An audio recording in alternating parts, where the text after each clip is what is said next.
Ini yang edit ini kurang ajar banget ya teman-teman. Mereka bisa, wah, nggak bisa berkata-kata ini nih. Ini parah. Ya saya kira itu wajar ya, karena ini kan mereka sudah berhubungan cukup lama. Duh, yang lagi PDKT, jadi tutur bahasanya tuh bener-bener dijaga sedemikian rupa. Beda banget sama kemarin-kemarin. Kalau kemarin-kemarin mulutnya tuh nyerocos terus, nggak bisa direm.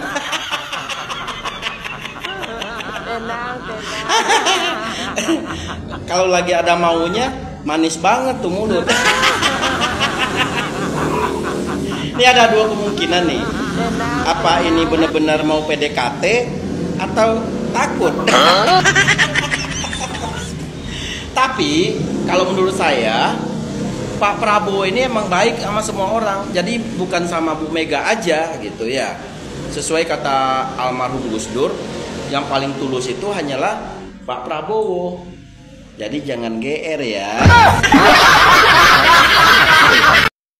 Ya teman-teman, akhir-akhir ini kita melihat bagaimana elit-elit PD Perjuangan ya, khususnya si Deddy Sitorus yang kita ketahui rekam jejaknya kalau lagi membicarakan sesuatu, apalagi terkait dengan pemerintahan, wah itu pokoknya mereka yang paling benar.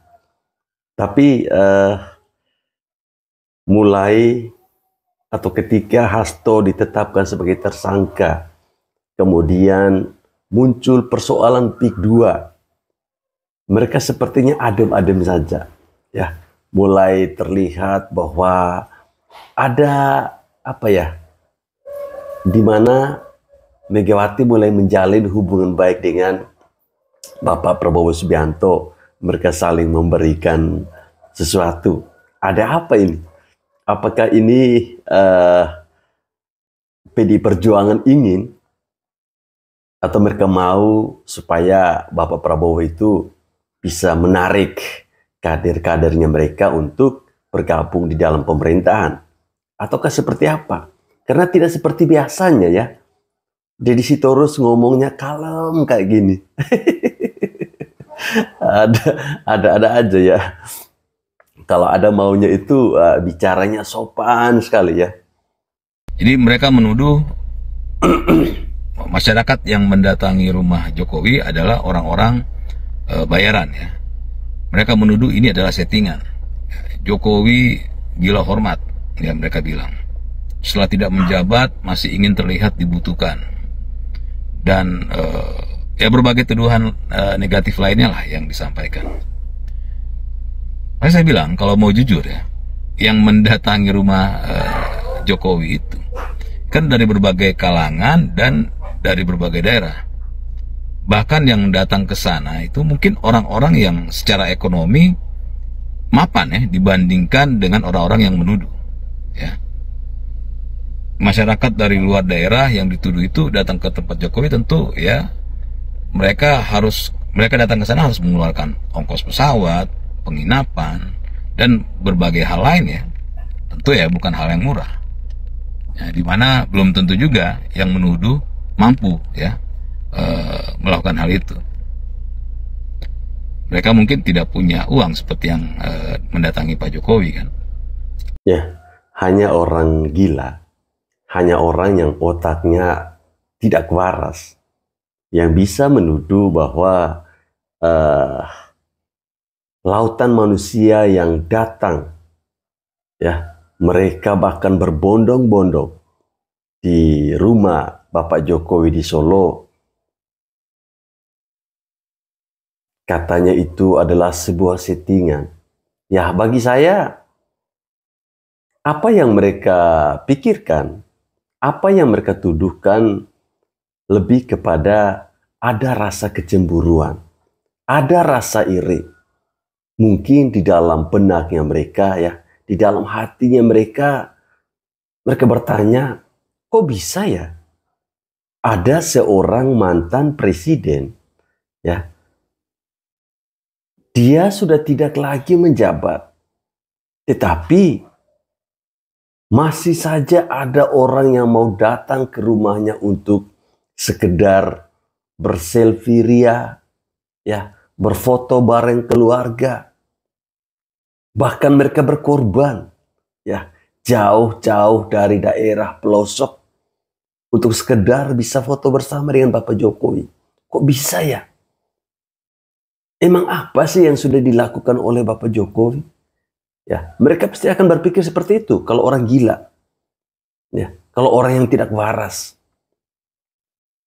Nah, ketika masyarakat datang ke rumahnya Bapak Jokowi dan mereka mau berkorban, ya, sekalipun mereka harus datang jauh-jauh dari luar kota, sekalipun mereka harus mengeluarkan biaya yang cukup besar,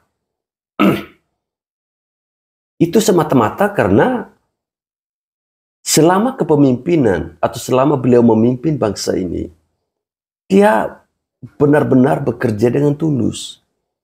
Sehingga tidak mengherankan ketika beliau tidak lagi menjabat, masyarakat masih tetap ingin berkunjung. Masyarakat masih tetap ingin melihat beliau.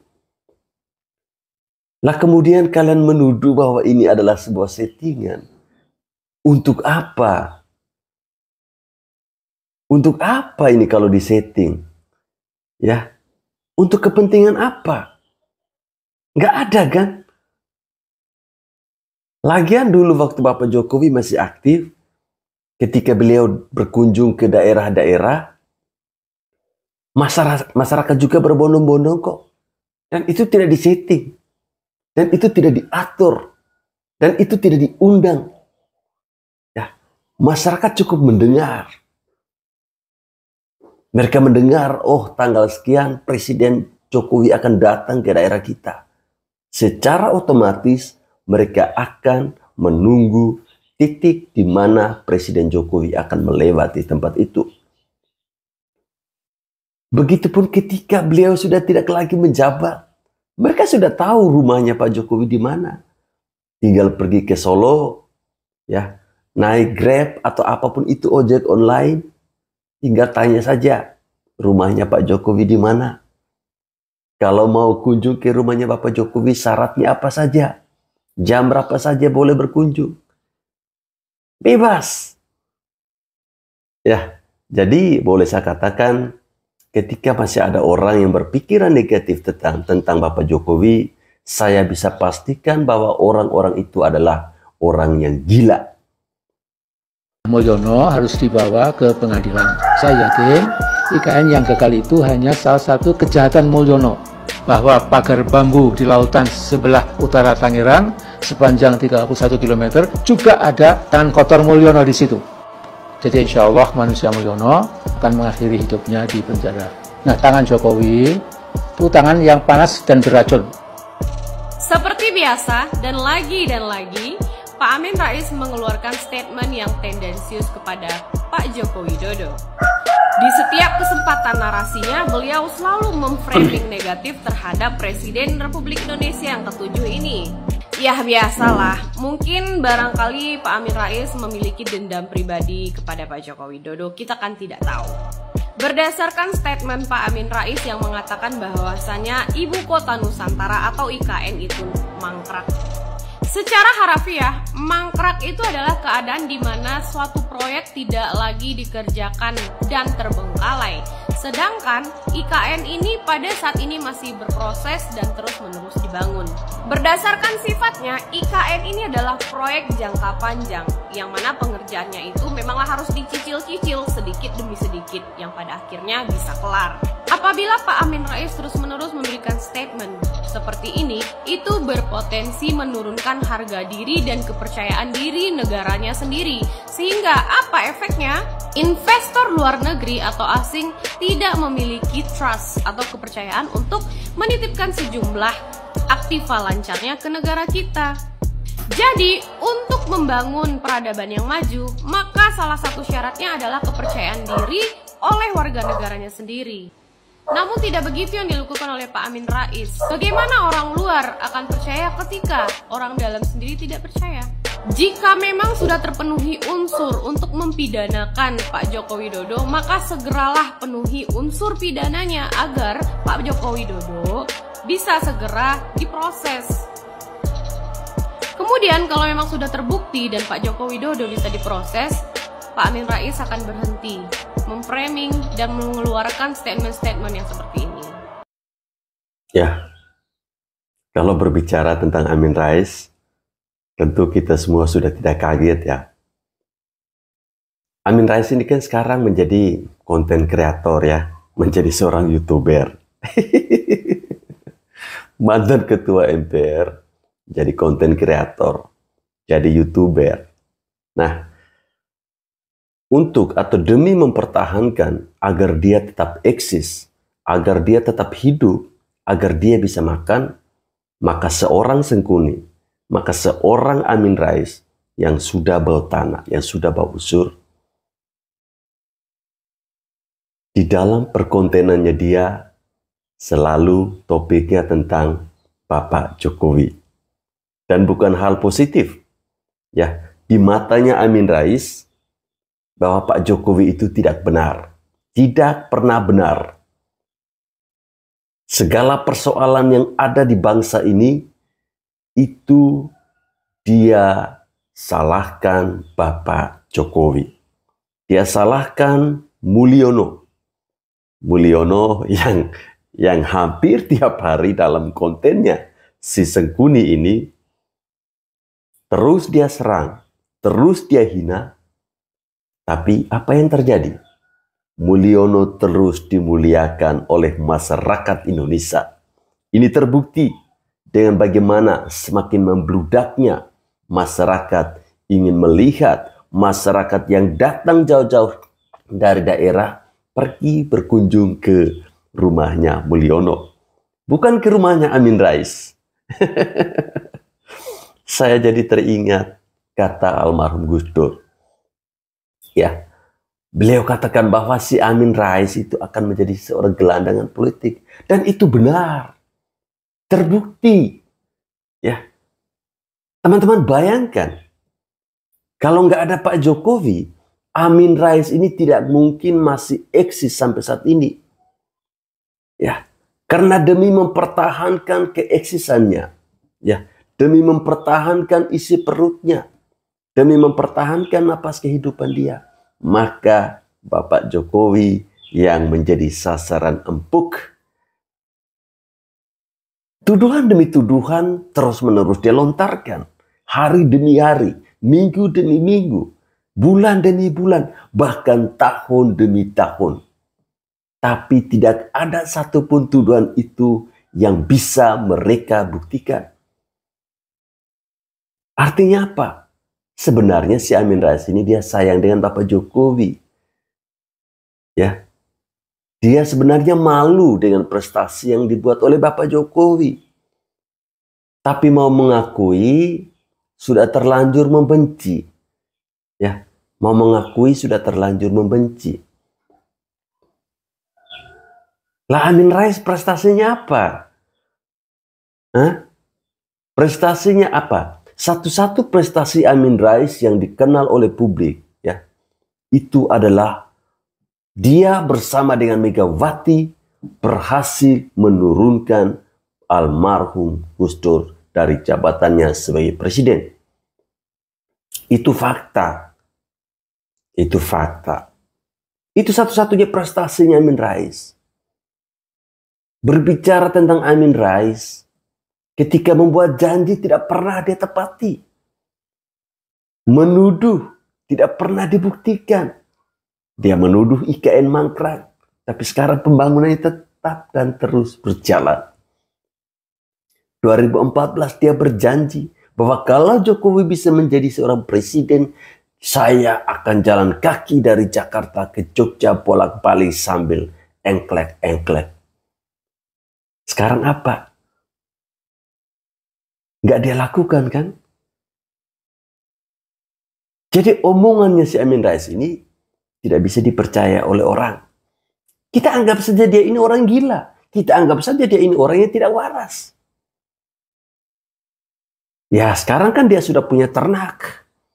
Siapa ternaknya Amin Rais? Ada Said Didu. Ya. Ada Said Didu. Ya. Yang hari-hari kerjaannya apa? Salahkan Bapak Jokowi. Kalau sekarang kemarin-kemarin itu ada elit-elit dari PDIP, tapi sekarang saya lihat sudah mulai berkurang ya. Entah apa maksud dan tujuannya mereka.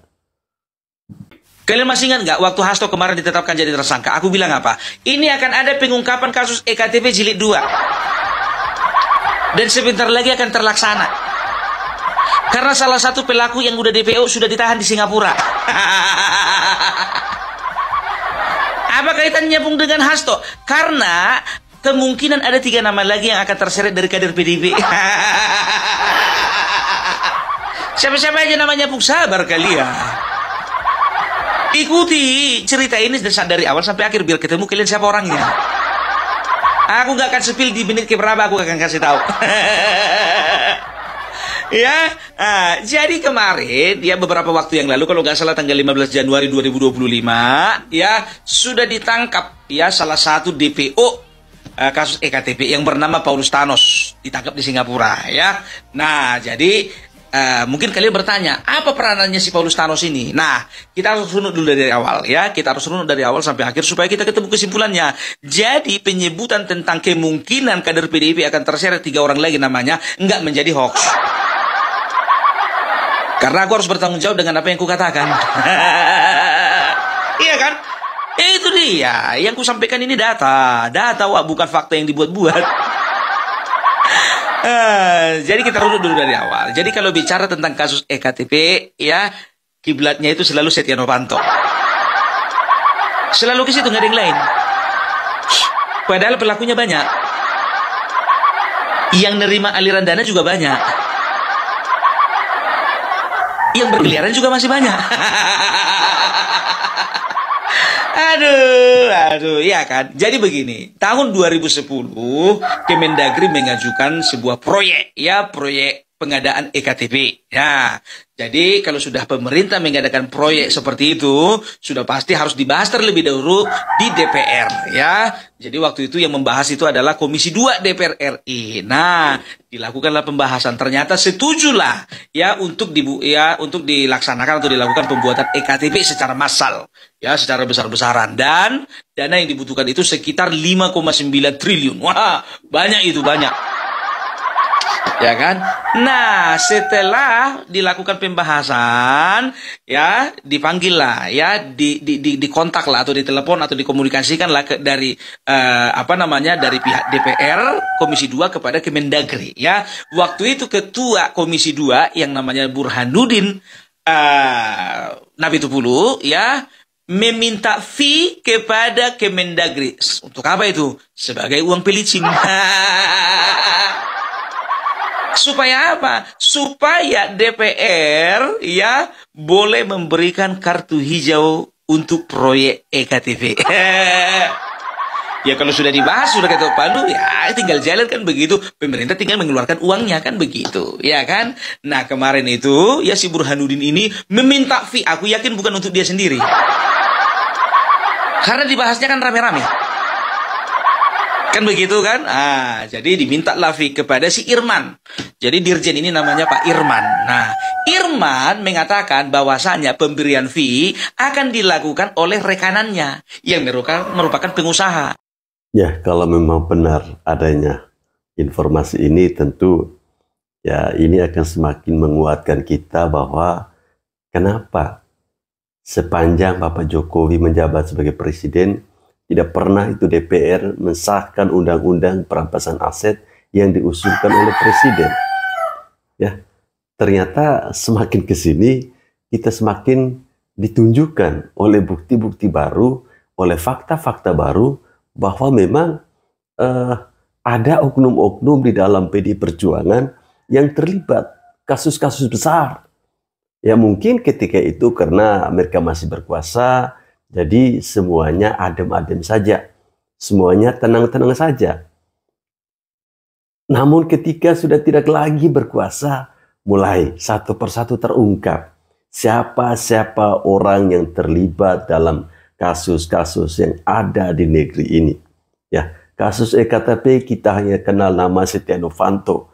Ya, ternyata ada nama orang lain setelah Setia Novanto. Ya, katanya di sini kemungkinan ada 3 kader dari PDI yang terseret. Siapa saja ya kita tunggu. Ya pantasan saja ya, akhir-akhir ini Deddy Sitorus diam-diam saja ya, ngomongnya sopan. Pantasan saja akhir-akhir ini Megawati mulai menjalin hubungan baik dengan Prabowo. Mungkin dia takut kali ya. Megawati takut kalau Prabowo itu mengungkap kasus penjualan Indosat. Bahaya nih guys. Kalau benar-benar diungkap, saya tidak bisa membayangkan Megawati itu keluar masuk pengadilan, ikut sidang, menyiapkan data seperti yang disampaikan oleh Hasto. Ketika dia bilang, ketika dia ditetapkan sebagai tersangka, dia bilang, saya mempunyai bukti-bukti pejabat negara yang ada di negeri ini yang melakukan korupsi. Ngeri kali ya. Bolong, kilo, ada statement dari Prof. Siti Zuhro Bolong. Dengarkan ya, terkait dengan Pak D Bolong. Nih. Pak Joko Widodo menurut saya ketika beliau sudah purna bakti, selesai. Dalam sejarah Indonesia tidak pernah ada presiden gitu ya, yang menerus membayang-bayangi. Jadi kalau sudah purna bakti ya sudah selesai gitu ya. Ya menurut saya sudah ini eranya Pak Prabowo. Anda tidak lihat ada bayang-bayang Jokowi di balik Prabowo?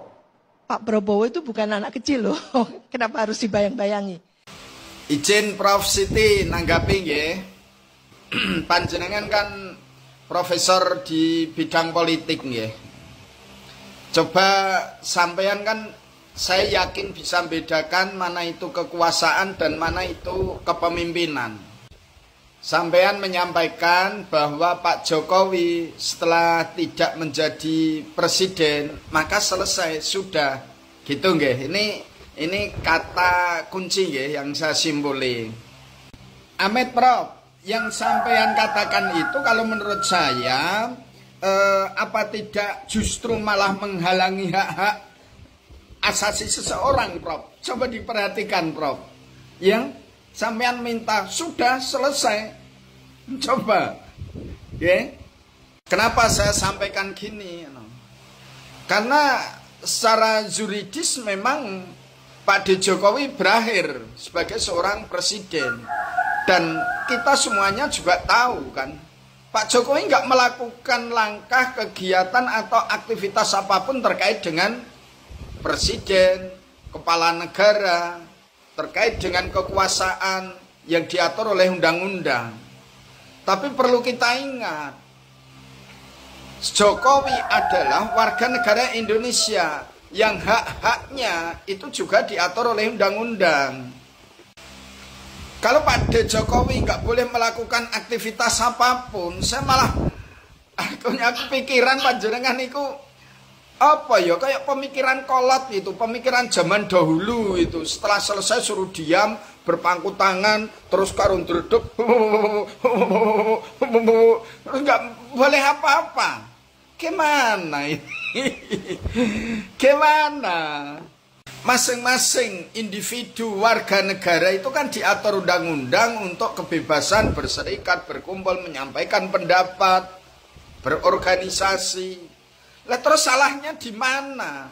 Apa ada satu klausul dalam undang-undang itu? Panjenengan kan profesor politik, coba digatekke, dipetani, diteliti. Ada enggak di situ yang mengatur presiden yang sudah purna bakti tidak boleh melakukan aktivitas politik, berorganisasi, berpendapat, dan seterusnya. Coba kalau ada, Prof, di mana saya tak suka, Prof, saya tak belajar ya. Lah terus titik kesalahan Pak D. Jokowi itu di mana? Pak D. Jokowi ditemui Pak Prabowo apa salah? Kan Pak D. D. Jokowi saat jadi presiden juga pernah nemui almarhum B.J. Habibie. Andaikan tidak ada sekat yang disekatkan dapat menghalangi, saya yakin Pak D. Jokowi saat jadi presiden juga ketemu Pak SBY, juga minta pendapat. Kan tidak ada masalah, kalau masyarakat itu kan seneng wae. Terus kalau Pak D. Jokowi dalamnya dikunjungi banyak warga masyarakat yang sowan, itu juga salah. Pak D harus menutup pintu, terus menyembunyikan diri. Lah ada loh, mantan penguasa itu gue pengen dikunjungi sampai mengadakan acara, sampai membuat satu situs yang nanti bisa untuk dikunjungi masyarakat umum. Tapi kalau mereka itu tidak, masyarakat nggak ngeh, ora arep kan teko lho, ora arep moro. Sampeyan apa mungkin apa yang ada di Pak D ini, kendaleme ini dimobilisasi? Kan ya tidak. Sampeyan mengkhawatirkan Pak D. Jokowi membayang-bayangi apa itu Pak Prabowo. Sampeyan ini jujur apa ora? Sebenarnya ada sentimen personal, ada kepentingan pribadi, atau clear sebagai seorang akademisi? Sampean ingat enggak? Tatkala Pak D. Jokowi jadi presiden, itu malah ada yang mengatakan itu petugas partai. Ada pimpinan partai yang mengatakan itu petugas partai. Bahkan ada yang merasa lebih tinggi. Sampean kemana kemarin? Lah terus sekarang Pak D. Jokowi itu di bidang apa yang diambil peran seorang presiden, seorang kepala negara yang diambil oleh Pak Jokowi? Sekarang di mana? Di mana? Pak D. Jokowi nonton bola diributin, seakan-akan jadi presiden. Ketemu dengan orang lain diributin, dikira itu presiden. Ketemu dengan tokoh diributin, mungkin dikira presiden. Menghadiri satu acara atas undangan diributin, dikira kepala negara. Lah ini sebenarnya itu yang pemikiran sempit itu yang mana? Yang siapa, Prof? Ya, bagi saya kalau masih ada profesor yang masih berpikir seperti itu, boleh saya katakan dia bukan profesor, tetapi dia adalah seorang provokator. Masa, ya, dia bilang kalau seorang presiden yang sudah purna tugas, seharusnya tidak ikut campur. Ikut campur di bagian mana? Mata kau buta kah? Kira-kira pendapat teman-teman seperti apa? Coba tulis di kolom komentar. Saya tidak bisa mereaksi banyak video ini. Kesal saya.